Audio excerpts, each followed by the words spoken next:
me chamo Thaís, estou aqui representando meu grupo, que é composto por Raíssa, Karen, Maiara Silvestre e Amanda Pâmela. A gente está realizando um trabalho, fazendo aqui um podcast com o professor Márcio, sobre a disciplina de Charlton, uma disciplina de Educação e Tecnologia Contemporânea, onde a gente vai abordar um tema nesse podcast de tecnologia e o futuro da sociedade e os direitos humanos. E a gente não tinha pessoa melhor para convidar e fazer esse podcast como o professor Márcio, né? Que está aqui presente. O senhor Márcio quer falar alguma coisa?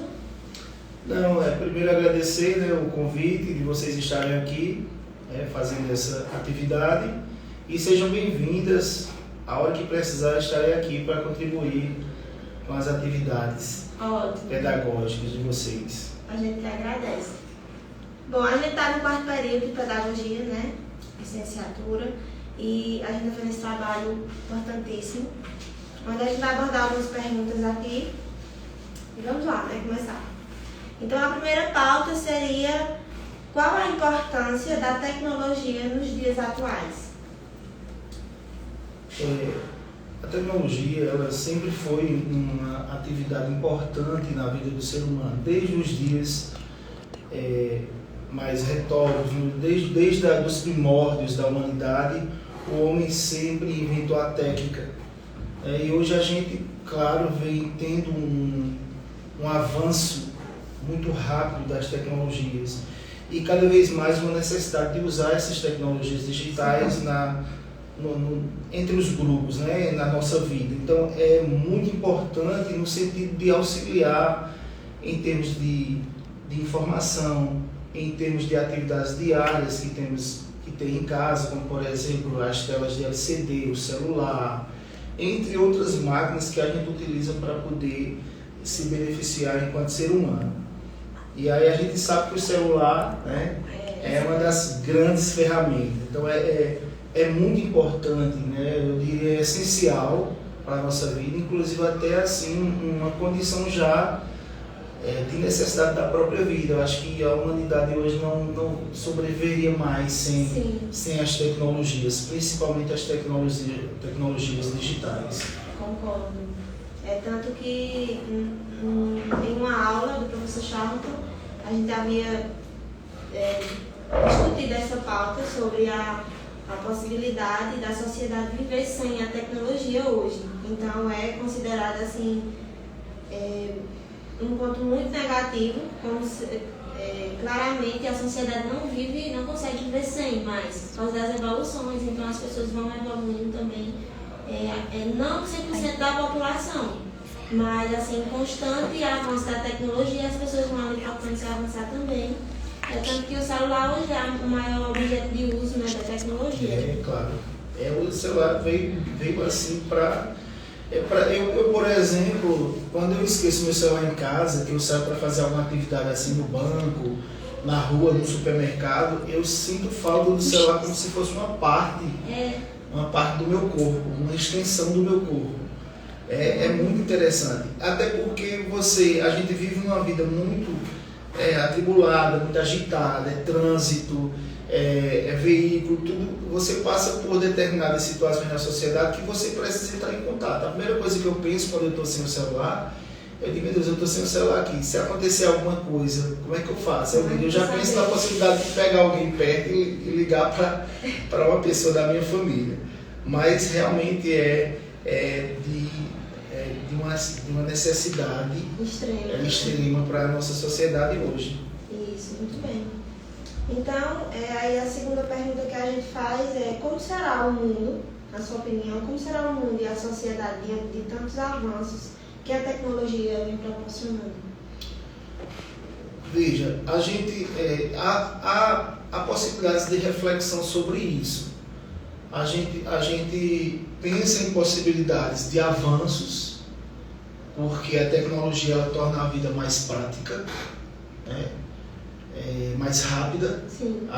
Nós, seres humanos, temos uma característica muito forte, que é o imediatismo. Então, tudo a gente quer rápido.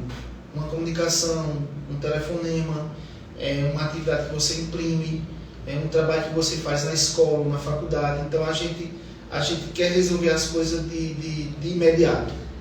E o que é que acontece? A tecnologia ela faz isso, né? Então o que é que pode acontecer com esses avanços? Eu sempre reflito porque a tecnologia ela traz esse avanço em termos de imediatismo, mas ao mesmo tempo esse avanço ele traz outras possibilidades de alteração do comportamento do ser humano, né? A gente vê, por exemplo, nas redes sociais como o Instagram, né? A gente pergunta, será que aquele comportamento do ser humano, muitas vezes pessoas que tiram a roupa na tela, né, que dança, que faz brincadeiras, será que não seria já uma coisa que já existia na vida do ser humano e ele pretendia mostrar? E muitas vezes até a falta de conhecimento do que é uma publicidade. Isso. Existe isso Então a gente tem que ser muito cauteloso nessa questão de refletir sobre os avanços. Será que seriam avanços mesmo? Será que não seriam avanços e isso estaria prejudicando o comportamento humano na sociedade? Então são questionamentos, né? Sim. Porque muitas vezes, para aquele que não para aquele que é desinformado ou até alienado diante do conhecimento, porque assim, tecnologia, do meu ponto de vista, tem que estar aliado a questões de conhecimento, de pesquisa, de busca, de leitura, de desvendar aquilo que eu preciso utilizar para a tecnologia para me ajudar nessa questão, principalmente fazer uma pesquisa. Então, eu acho que a principal característica da tecnologia, principalmente das tecnologias digitais, são justamente a busca do conhecimento. Mas a gente vê muito hoje nas redes sociais uma banalização do comportamento do ser. Eu costumo falar dessa forma, banalização do comportamento do ser humano, ou seja, será que o ser humano está entendendo bem qual é o papel fundamental das tecnologias na educação, na vida? Porque para aqueles que têm conhecimento bastante, entendem muito bem esse papel da tecnologia na nossa vida. E aqueles que não entendem? Porque muitas vezes quem lança a tecnologia para nós sabe o que essa ferramenta é capaz de fazer, né? E muitas vezes a gente recebe a ferramenta digital para ser utilizada, no caso, por exemplo, o celular, como a gente fala como principal característica, principal mecanismo ou ferramenta, e muitas vezes a gente vê utilização ingênua da tecnologia digital, principalmente para disposição do próprio corpo, que é uma coisa muito... a gente sabe que isso é uma questão ética, e isso a gente vê o tempo todo nas redes sociais. Quando o senhor fala em conhecimento, que o indivíduo tem que ter ali esse conhecimento para poder fazer o uso dessa tecnologia, como a gente fala aqui no principal pauta, o celular, a gente trazendo no contexto educacional, as nossas crianças, hoje da educação infantil, ensino fundamental 1, a gente vê muitas crianças que não têm ali, a gente sabe que não tem um conhecimento certo de uma certa tecnologia, principalmente celular, que hoje é uma tela muito usada, principalmente para as crianças, onde elas estão presas ali, naquele celular, por vídeos, jogos, e às vezes, muito assim, eu acho que 80% das crianças hoje elas preferem estar em casa no celular do que na escola, assistindo aula. Às vezes o comportamento aí, quando fala de comportamento do ser humano, vai refletir bastante na criança quando ela chega na sala de aula e o comportamento muda pelo fato de não ter o acesso a essa tecnologia na sala de aula, né? É justamente isso que você diz. Com o avanço das tecnologias, esse avanço está causando mudança de comportamento, né? A gente está vendo um ser humano mais passivo, um ser humano sem atuação. Você vê muitos, dentro de casa você já vê, por exemplo, pessoas que passam horas e horas em frente à câmera, observando aquelas informações, né? Muitas vezes são informações para entreter.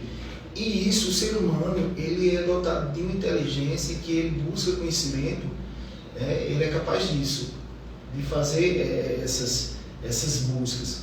Mas, ao mesmo tempo, dependendo da circunstância do que é colocado, né, no caso da tecnologia, essa mudança de comportamento se mostra para um ser humano mais passivo, mais dependente da... É tanto que hoje a gente está tendo problemas de pessoas, adolescentes e crianças, por exemplo, que estão tendo transtorno, né, devido ao uso constante dos celulares. Sim, é tanto que as crianças hoje, com menos de 2 anos, as crianças já estão lá em telas, né? Os pais, para conter um comportamento específico, o comportamento da criança, entregar ali uma tela, seja celular, TV, para a criança poder baixar ali a guarda, né, desse comportamento de birra, muitas vezes, para poder o pai ceder essa tecnologia. Que quando a gente fala nesse avanço do futuro, a gente tem que ter em mente que esses avanços podem ter, sim, é notável de ter, porque está aí a tecnologia em constante avanço, mas que junto com esses avanços vêm os pontos negativos e pontos positivos, que vai refletir bastante. São o meio termo, né, que vai poder caminhar. Aí. Então, eu faço a seguinte pergunta para o senhor. Qual o papel da tecnologia na educação e como o acesso a dispositivos tecnológicos podem ser aliados do professor em sala de aula? As tecnologias, quando elas são bem utilizadas, quando eu digo bem utilizadas no sentido pedagógico, porque quando a gente fala em conhecimento e quando a gente fala em educação, existe aí uma aliança, né? Então, se a educação ela pretende desenvolver o ser humano cada vez mais na sociedade para que ele melhore a sua vida e melhore também seus grupos e a sua coletividade, as tecnologias elas podem vir a contribuir nessa questão. Agora, quanto ao uso devido da pedagogia, né, do processo pedagógico. Então, quando eu falo no uso devido do processo pedagógico, é justamente se planejar para utilizar essas próprias ferramentas no sentido de desenvolver o ser humano, como, por exemplo, tablets, notebooks, telas LCD, projetores, salas com computadores, né, adequados, laboratórios, né, propícios. O próprio celular é uma grande ferramenta de informação.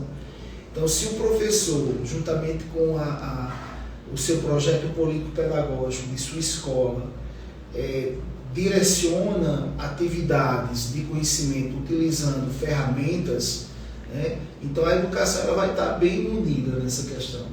Então, há uma crítica hoje de se proibir o celular. Existe uma discussão sobre a proibição do celular nas escolas, né?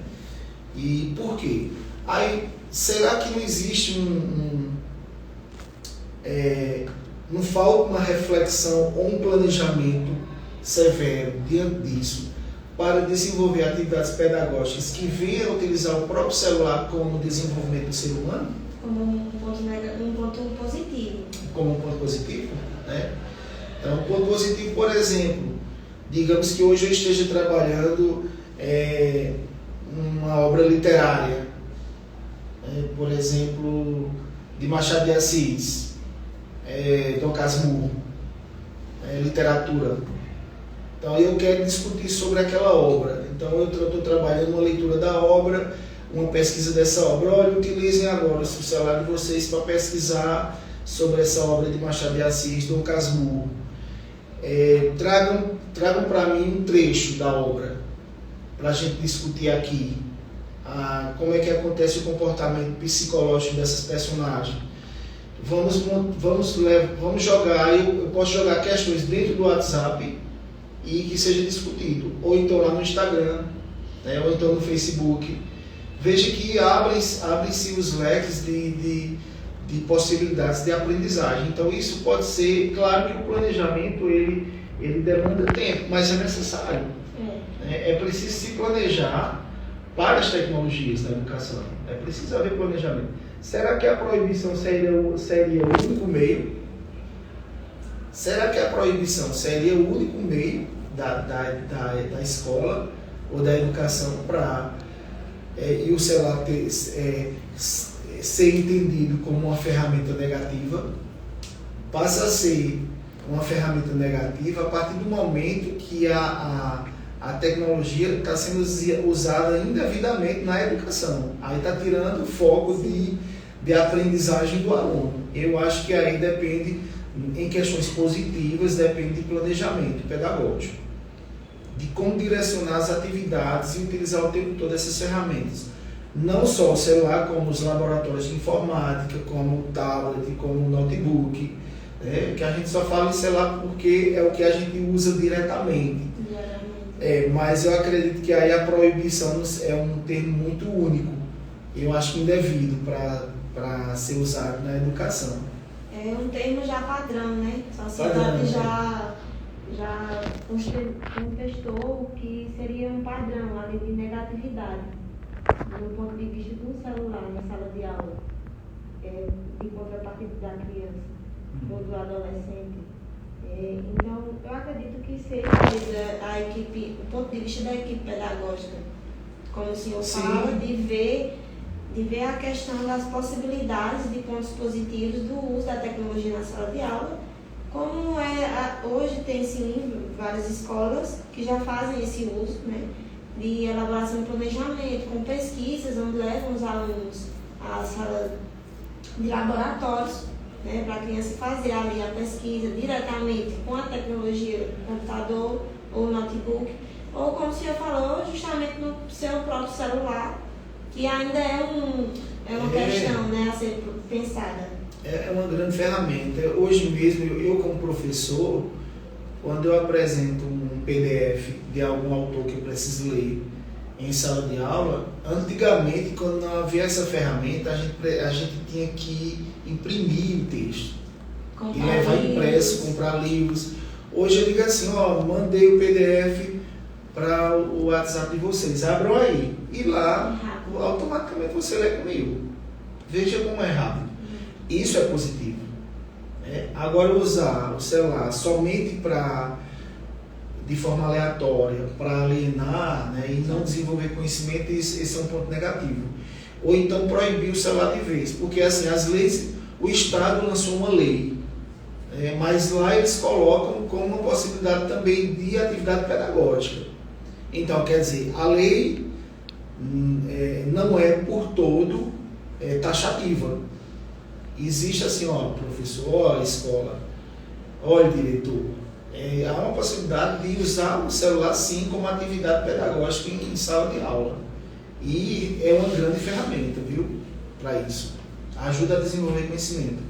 Muito. É tanto que as crianças, os adolescentes são muito ligados. Então, é tanto que o professor, ele tem que, ali na sua elaboração de planejamento, elaborar muito bem, para que chame ali a atenção da criança ou adolescente, no foco de que ela tem acesso a essa tecnologia, o seu celular, que é diariamente, constantemente o celular em mãos, a questão de ela ter um rápido acesso a várias informações.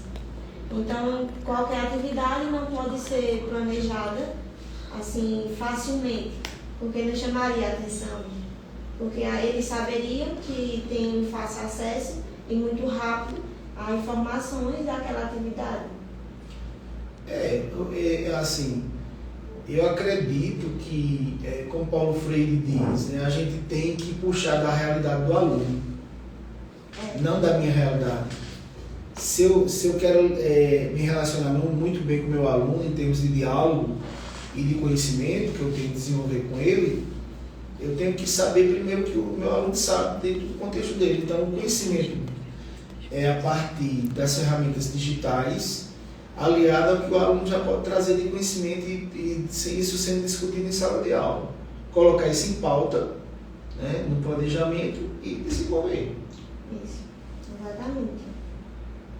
E, de acordo com isso, a gente elaborou também pergunta. Para que você, na sua opinião, de que modo a tecnologia pode influenciar positivamente ou negativamente, né, no comportamento de crianças que utilizam essas ferramentas tecnológicas? Quando você fala em crianças, uma coisa que eu acho muito negativa é a publicidade infantil. Pode ser a publicidade mais bonita da criança falando. Eu acho errado expor a criança em redes digitais. Por quê? Primeiro porque é você que conduz, né? É uma rede aberta, a criança fica exposta, né? E muitas vezes a criança tem o direito também da sua privacidade. Às vezes não é nem a vontade própria dela estar ali sendo exposta. E muitas vezes o pai quer destacar a criança, acho que para ganhar respaldo, né? Ou seja, expõe a criança no sentido de ganhar cartaz, no sentido de se destacar. E, no entanto, você está mexendo com um corpo, né? E corpo, a gente sabe que requer uma certa ética. Então, a primeira crítica que eu faço em termos de publicidade, quando é publicidade infantil, já que está falando em criança. E também, em termos negativos, quando a própria criança também fica subordinada ao uso do celular. Porque muitos pais, por exemplo, utilizam o celular para se ver livre da criança. Sim. Né? Se eu não me engano, parece que é somente a partir dos 2 anos que a criança deve ter acesso ao celular, psicologicamente. Assim eu procurei saber. Mas são muitas informações. Olha, nós, adultos, temos dificuldade com o celular, com tanta informação. Imagina uma criança que está em processo de formação. Então, a criança em processo de formação, ela pode se prejudicar por isso, porque ela vai ficar... O que é a aprendizagem para a criança? São os pais, o convívio familiar e o convívio na escola. O convívio familiar, a criança tem que aprender os princípios ali, a educação familiar, que tem que ser doada pela mãe e pelo pai, e se tiver mais alguém na casa. E essa convivência é uma convivência humana. Eu acho que essa convivência humana ela é quebrada quando a criança ela fica somente submetida ao uso do celular. Isso é negativo. O que pode acontecer? Pode acontecer da criança também ter transtornos.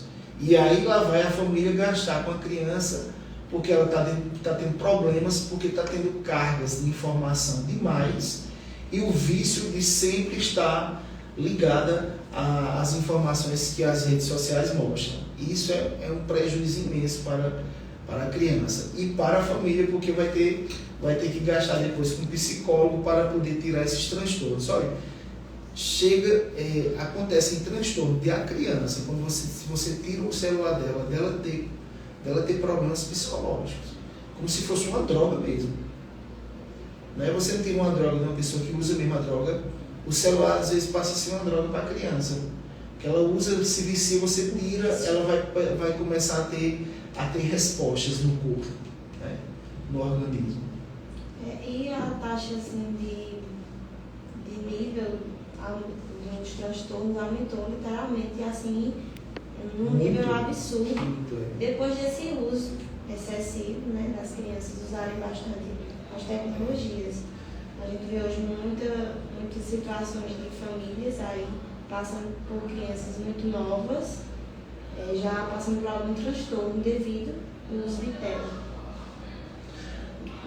Isso aí é justamente o que eu digo, já são questionamentos. Esses questionamentos que você faz, eles são necessários justamente para a gente aprender, ter uma melhor crítica de como usar essas tecnologias. Então, por isso que eu digo que a tecnologia, no primeiro plano, deve ser utilizada para questões de desenvolvimento do conhecimento, da pesquisa, a partir da pesquisa. Certo. E de que forma a tecnologia pode ser aliada dos direitos humanos, ao mesmo tempo que causa desafios e riscos? Os riscos que a gente já viu, sim, né? Discutimos os transtornos que a criança pode ter, a publicidade infantil, a exposição do corpo, questões também de assédio pelas redes, que acontece muito isso, né? Já que a gente fala em direitos humanos, a gente sabe que, veja, as redes sociais elas podem contribuir no sentido de buscar cada vez mais a democracia. Então, está acontecendo, por exemplo, espancamento de mulheres num certo bairro. Então, imediatamente ali um grupo vai colocar na internet, tá vendo aqui uma pessoa está espancando a minha vizinha. Aí começa a fazer um movimento social e aí daqui a pouco resolve. Então, as tecnologias elas são rápidas nessa questão, em fazer denúncia. As pessoas têm muito medo hoje. Às vezes você está sendo, pronto, o que é que acontece muito hoje com os negros? Eles são espancados, às vezes morrem na hora que os policiais estão atuando. Então, muitas dessas ações elas foram filmadas e trazem resultado, como é exemplo daquele rapaz que foi morto dentro da mala do carro. Só foi denunciado, e o caso só foi para frente por conta de uma filmagem de celular. Então, isso aí vale para os direitos humanos. Denúncia. Então, as redes sociais, em termos de tecnologia digital, a denúncia vai fortalecer os seres humanos. E principalmente da questão de democracia. Né? Sim. Democracia. E tem outro problema, que é o que se chama de fake news. Né? As mentiras que a própria rede social mostra. Né? A gente vê que isso é muito polêmico hoje, aí, a questão da mentira na sociedade, e isso prejudica muito o ser humano. Isso é o maior caos, né? O maior caos, Principalmente a rede social, o Instagram, né? É bastante usada nesse aspecto de fake news. Como a crescente digitalização da sociedade está impactando a desigualdade social? A gente vive, principalmente aqui no Brasil, dentro de um contexto muito neoliberal, né? Um capitalismo muito forte. É claro que as riquezas elas chegam primeiro para quem está no poder. Né? Então, as tecnologias de alta qualidade, ou tecnologias de ponta, como se chama, elas chegam primeiro para os que estão no poder, que têm condição financeira. E para os desfavorecidos, não. Quando vem chegar uma tecnologia de ponta, né, já tem perdido até a sua função tecnológica. Né? Então, de tanto tempo que passou para chegar nas mãos de uma pessoa desfavorecida. Então, existe desigualdade aí. É claro que para ter acesso às tecnologias de ponta, eu tenho que ter recursos.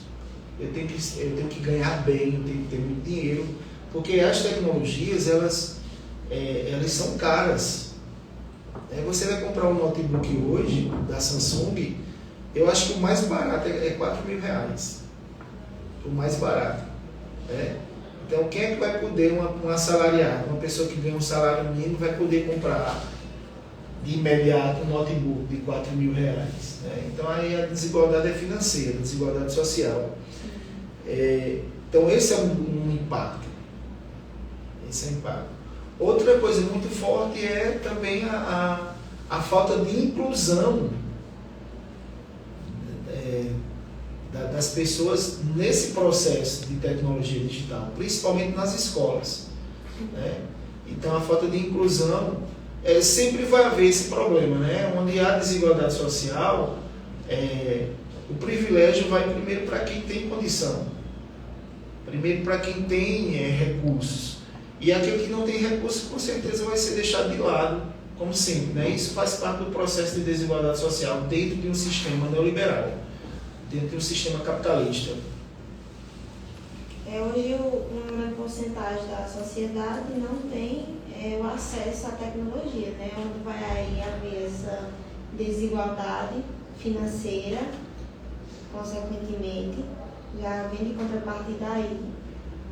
Por já não ter esse acesso à tecnologia, já vai em uma desvantagem de não acompanhar a tecnologia em si, acompanhar os avanços do mundo, acompanhar notícias, Então, são seres humanos, são pessoas que não estão regredindo, não estão progredindo no mesmo passo de que a tecnologia e a sociedade em si, que tem o proveito de ter o uso dela, né? Então, quais os principais desafios para garantir o acesso equitativo à tecnologia? E o que pode ser feito para garantir esse acompanhamento? Eu acho que os principais desafios é criar programas. Se a gente tiver que falar de governo, é que o governo invista cada vez mais em programas, que esses alunos se desenvolvam dentro de projetos que trabalhem com tecnologias na educação. A gente tem um grande exemplo aqui na FASP, que é o PIBID, né? Que eu acho que já há uns 10 anos já acontece isso, mais ou menos, acho que 12 anos já acontece. Eu mesmo fiz parte, eu fui coordenador de área 2 vezes do PIBID e vejo que isso causa mudança, melhoramento.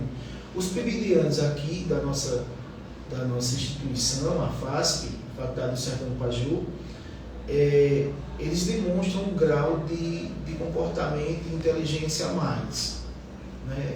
Um melhoramento de vida. E isso agradeço a um programa que o próprio governo federal dispõe, que é o PIBID, né? A bolsa para os estudantes. Além de garantir a bolsa, garante um programa que é de 2 anos, e nesses 2 anos o aluno vai ter a possibilidade, vai ter que se desenvolver enquanto ser humano, conhecimento para ele mesmo na área da educação e tecnologia, como ele vai desenvolver atividades que venham a enriquecer o seu profissionalismo enquanto docente, uma pessoa que está se preparando para dar aula, né? Porque o projeto ele é justamente isso, o envolvimento da docência, né, do aluno que está se formando para ser professor. E aí vai pesquisar sobre a importância das ferramentas digitais no desenvolvimento do conhecimento na sua prática em sala de aula. Veja que riqueza. Então, acho que um dos pontos principais é investir cada vez mais nesses programas. Cada vez mais. Quanto mais programa tiver, quanto mais ferramentas tiver, quanto mais laboratórios, quanto mais recursos tiver para os alunos em escolas, em universidades, em faculdades, isso garante um bom desempenho e uma boa inclusão, né, para o crescimento do estudante e do ser humano como um todo, né? Isso mesmo, concordo bastante.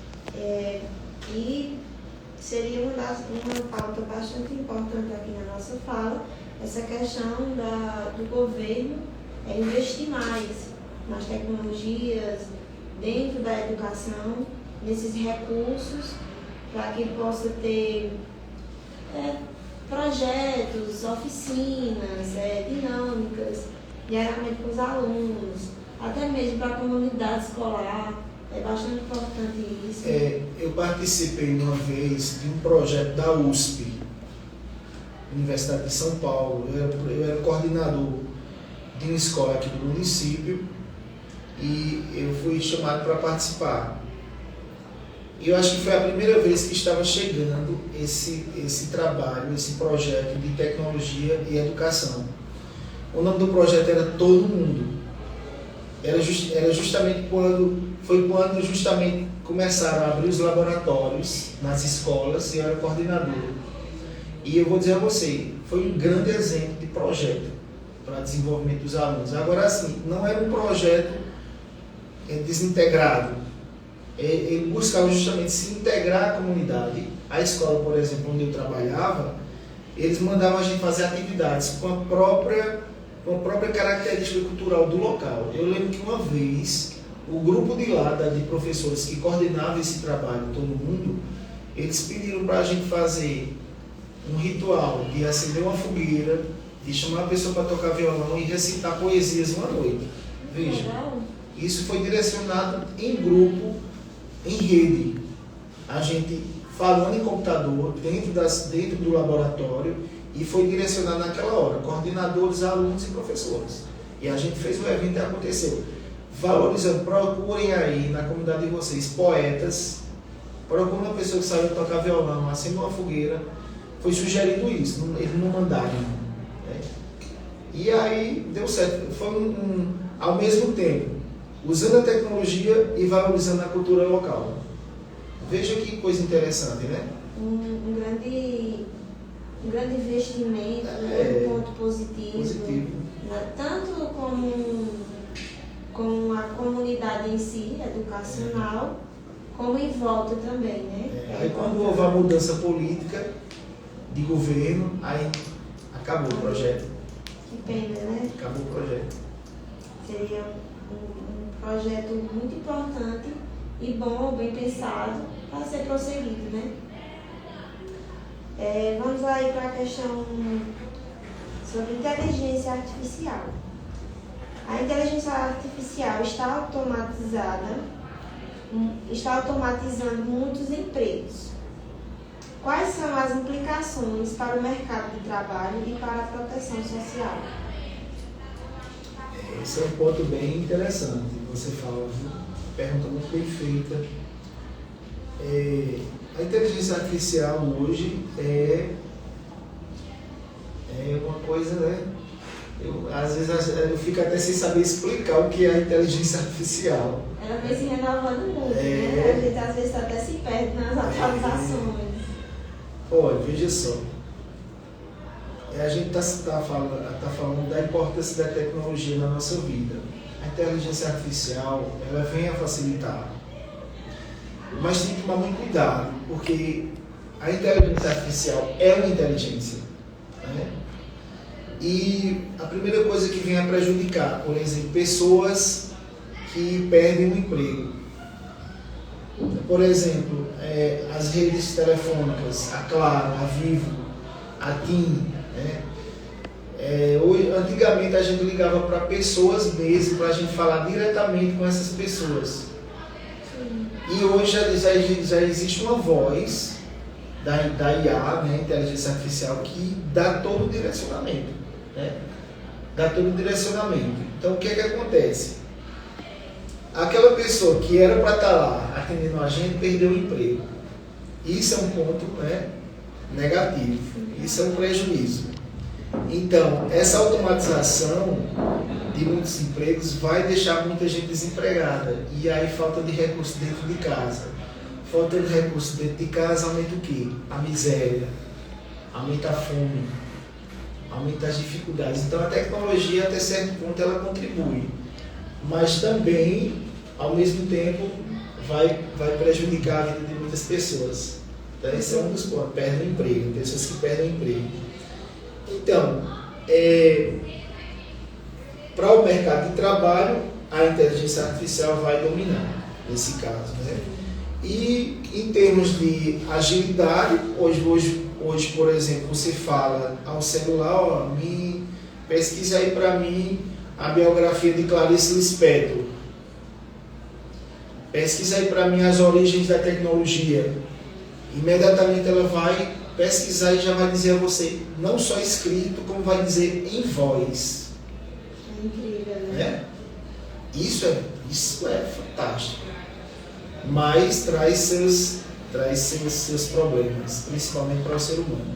Justamente nessa troca, né, que vai haver do trabalho do ser humano, trabalho da mão de obra do ser humano, para a mão de obra das máquinas, tecnologias, que aí vai aumentar a taxa de miséria, como o senhor falou. Exclui, por exemplo, os idosos, quando vão ao banco. Eu lembro muitas vezes, isso quando usava os caixas eletrônicos, né, que hoje a gente faz tudo em casa pelo celular.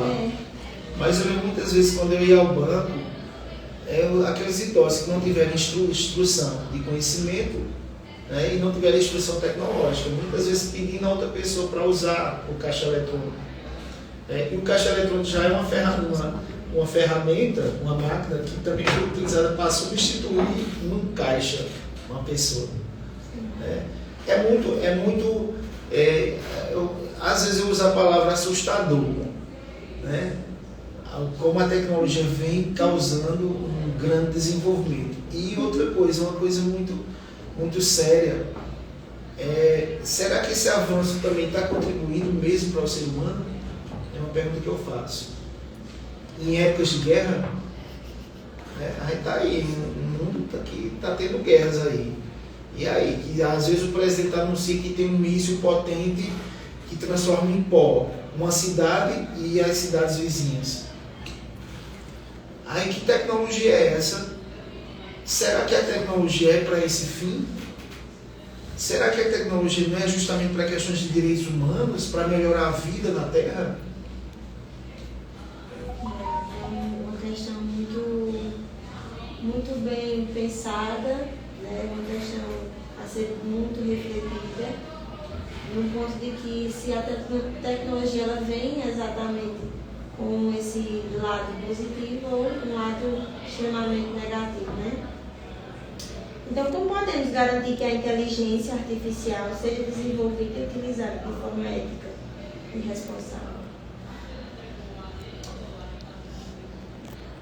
A verdade.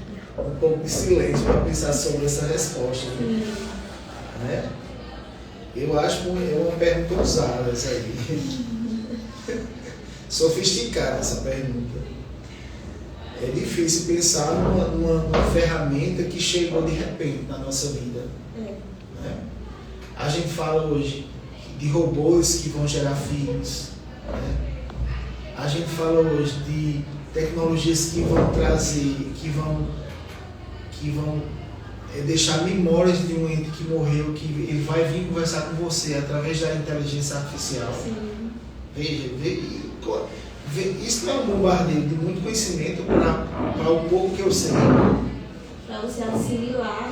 Para assimilar. Isso é muito difícil. Eu acho que vai ser preciso aí haver busca de informação para poder entender bem esse contexto de tecnologia digital e principalmente de inteligência artificial, que é uma inteligência rápida. Você pesquisa uma receita de uma comida no celular, imediatamente aparece uma proposta de várias receitas em vários vídeos. Imediatamente, quer dizer, uma coisa rápida colocada para você de forma rápida e você sem saber o que fazer. Então eu acho que tem que ter calma, tem que haver crítica em cima disso, questionar, peraí, será que isso realmente está dando certo? Será que essa inteligência artificial está contribuindo nesse momento? Tem que haver questionamento sobre isso. Eu sugiro que haja questionamentos. Para poder vir aí essa elaboração de uma questão ética, né, responsável. Exatamente. Como a internet está afetando a liberdade de expressão das crianças e jovens hoje em dia? Foi o que a gente falou lá na frente, né? Sim. A publicidade infantil, as crianças inocentemente sendo usadas até para dançar. Muito perigoso essa questão de publicidade infantil. As fake news, as agressões feitas também na internet, grupos que brigam pela internet, aquelas mensagens ou vídeos, a banalização do ser humano, o ser humano sem se tornar um ser humano crítico, consciente, reflexivo, questionador, um ser humano, aquele ser humano que a sociedade precisa em termos de direitos humanos, que lute por uma sociedade melhor. Eu acho que a tecnologia tem que ajudar nesse ponto aí. E grandes casos aí que a gente vê de pessoas que estão se fechando, para o convívio social, pessoas que estão se recusando a viver esse convívio, de ter interação, justamente por causa do celular, para estar ali alimentando um vício, prazer e tal. Muitas vezes só rolando vídeo, assistindo, uma coisa que para ele, para o indivíduo, é uma coisa prazerosa no momento. Então, se recusar a viver na sociedade, ter essa interação, para estar ali no uso da tecnologia. Então, quais são os desafios para combater a desinformação e o discurso de ódio online? Eu citei a questão da crítica. A primeira delas, a gente tem que questionar.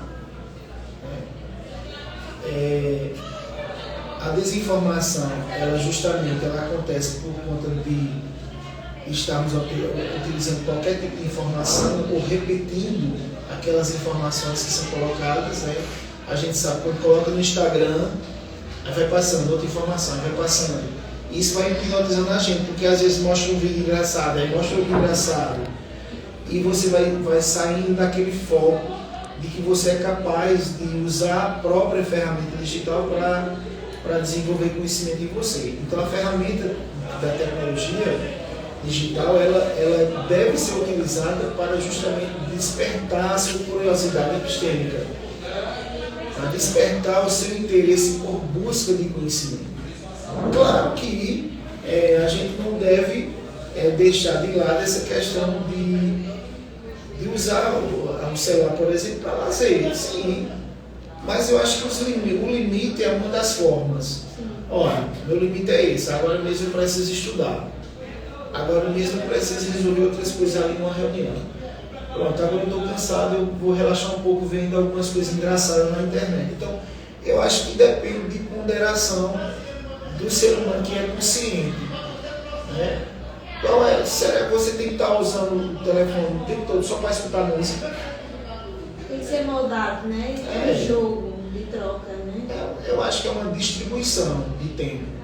É que isso tem a ver com planejamento, tem a ver com ponderação, tem um poder de crítica, questionar se realmente aquilo está sendo favorável para o meu ser, né, para o meu crescimento. Então, é importante a gente refletir sobre essas questões. E os discursos de ódio, né? O que a gente pode falar de discurso de ódio online? Das críticas estiladas às pessoas, justamente no Instagram. Das críticas, né? Eu já recebi críticas de ódio em WhatsApp. A minha única ferramenta foi não dar resposta até hoje. O melhor, né? Foi o silêncio. Eu digo, não, se eu falar vai ser pior. Primeiro porque as perguntas para mim não valem a pena, né? Isso não vai me resumir em nada. Não está me prejudicando, não é preciso chamar a justiça. Então o silêncio é a melhor resposta. Até hoje está lá a agressão e eu nunca dei uma resposta. E não houve mais nada, né? As pessoas hoje fazem isso na maior naturalidade, né? E a gente vive num contexto cada vez mais agressivo. As pessoas gostam de usar a internet justamente para fazer críticas, principalmente em época de votação de política, de concorrência política, que se formam os grupos e aí começa a agredir. Aí é outra coisa que a gente também tem que saber, né? Saber lidar, a autocrítica. Por que eu estou fazendo isso? Por que eu tenho que prejudicar o outro? Então é uma questão de maturidade. Essa maturidade está relacionada principalmente ao conhecimento. O conhecimento ele liberta o ser de muitas coisas, principalmente as questões de comportamento, que você vai sabendo lidar com determinadas situações quando você aprende mesmo. Você se desenvolve de uma forma mais educada, né? mais aceita para os outros. Então, de fato, a gente tem que ter aí esse conhecimento, né, para poder lidar com essa tecnologia, de conjunto à educação. Os profissionais que estão aí impostos à educação têm que ter esse conhecimento, esse profissionalismo para poder lidar num ponto de vista positivo e fazer o uso dela em sala de aula, né? Existe uma diferença entre informação e conhecimento. Informação a gente tem todo dia, toda hora, todo instante. Já o conhecimento não, é aquilo que é capaz de me trazer transformação. O conhecimento está relacionado à experiência. Então, manter um hábito de cada vez mais ter experiências. A própria tecnologia pode trazer experiências para a gente. Então, informação é uma coisa, conhecimento é outra. O conhecimento ele surge a partir da experiência. A experiência traz mudança. Então, se a gente quer que a sociedade melhore, a gente tem que investir em experiências que venha melhorar cada vez mais a sociedade. Essas experiências elas podem ser melhoradas a partir do próprio meio digital, que a gente sabe que, eu penso muitas vezes, é um caminho sem volta. A tecnologia pode ser um caminho sem volta. Pode acontecer um cataclismo e de repente a gente começar do zero, né? Acabar de vez assim, acontece um problema geográfico, né? Como eu disse, um cataclismo e a internet não funciona mais. E aí? Aí temos que refazer a vida novamente, começar do zero. E aí rever conceitos. Eu acho que a gente precisa rever conceitos, valores, questões éticas. A ética principalmente vai contribuir muito nessa questão, porque a tecnologia ela traz mudanças, traz melhoramento, mas traz problemas. Por exemplo, o meio ambiente. O meio ambiente é muito afetado por questões tecnológicas. Os mísseis, as bombas, a degradação das florestas, tudo isso envolve tecnologia. Então, a tecnologia também contribui para a devastação do meio ambiente. Então, é preciso rever essas questões. Então, são questões de valores que o próprio ser humano precisa trabalhar, principalmente nas escolas, nas universidades, nas faculdades, em grupos de transformação que buscam melhorar essa sociedade cada vez mais.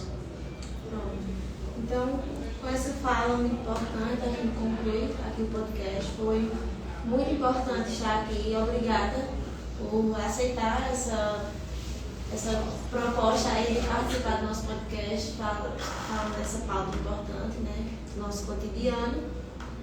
E foi isso. Espero que vocês tenham provido de muita coisa aqui com o professor Márcio. Inteligentíssimo, muito obrigado, foi um prazer.